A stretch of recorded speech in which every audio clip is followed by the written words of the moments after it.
Урматтуу замандаштар, миграция агымы күчөгөндөн бери чет өлкөдө каза болгон мекендештерибиздин сөөгүн мекенине жеткирүү эң оорчундуу маселелердин бири болуп калды. Бир эле Орусиядан жылына 300дөн 400гө чейин Кыргызстанга келет. Бул өлүмдүн саны согуш болгон өлкөлөрдөгүдөй көрсөткүчтөн кыйла жогору болууда.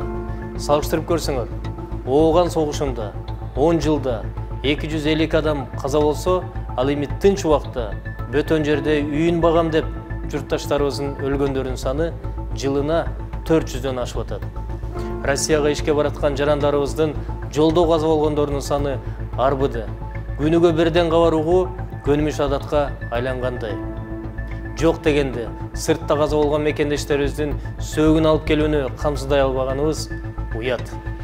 Кыргыз өкмөтүнүн тийиштүү токтомуна ылайык каза болгон жарандардын жакындарына компенсация катары 50 000 сом бөлүнөт. Бирок бул төлөм чыгымдарды эске алганда жетишсиз. Ал эми бөлүнүп жаткан 50 000 сом адамдын сөөгүн морттон чыгарганга араң жетет. Жүк экөөз маселесин жөнгө салуу максатында мына бүгүн мекендештер чет өлкөгө чыгып жаткан ар бир кыргызстандыктын өмүрүн милдеттүү камсыздандыруу жөнүндө сунушту Кыргыз Республикасынын өкмөтүнө жана Жогорку Кеңешинин колдоп берүүсүн талап кылып кол топтоо башталган. Мына бүгүнкү күнү кол топтоонун жыйынтыгы 40 000ге жетти. Биздин максат чет өлкөгө чыгып жаткан ар бир кыргызстандыктын өмүрүн милдеттүү камсыздандыруу үчүн жылына болгону 100 сом, 3 жылга 300 сом болсо, сыртка чыккан 800 000 мекендешке көбөйтө турган болсок, 240 миллион сом чогултат экенбиз. Эгерде орто эсеп менен 350дөн алып 3 жылга көбөйтсөк, 3 жылдын ичинде 1050 жүк 200 Кыргызстанга келет экен.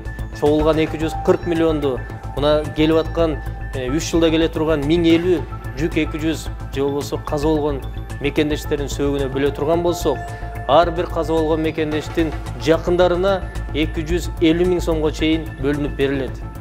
Мына айрымдары бул маселенин артында жеке инсандар, жеке тараптар бизнеске айлантат деген суроолорду узатып келет. Ал эми биздин жообубуз бул сөзсүз түрдө өкмөттүн алдында, парламенттин көзөмөлүндө мамлекеттик камсыздандыруу компаниясы колго алыш керек деп атабыз. Ушул мамлекеттик камсыздандыруу компаниясы каза болгон жарандарды дүйнөнүн кайсы гана бурчунда болбосун өзү алып келгенге милдеттүү болот. Урматтуу замандаштар, бул ыкма көптөгөн мамлекеттерде бүгүн иштеп келет.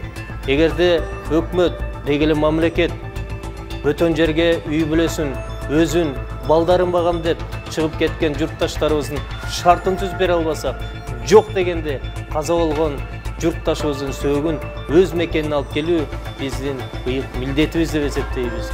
Андыктан ар бириңиздерди биз ушуга активдүү катышып, оюңуздарды билдирип, пикир калтырууңуздарды суранабыз.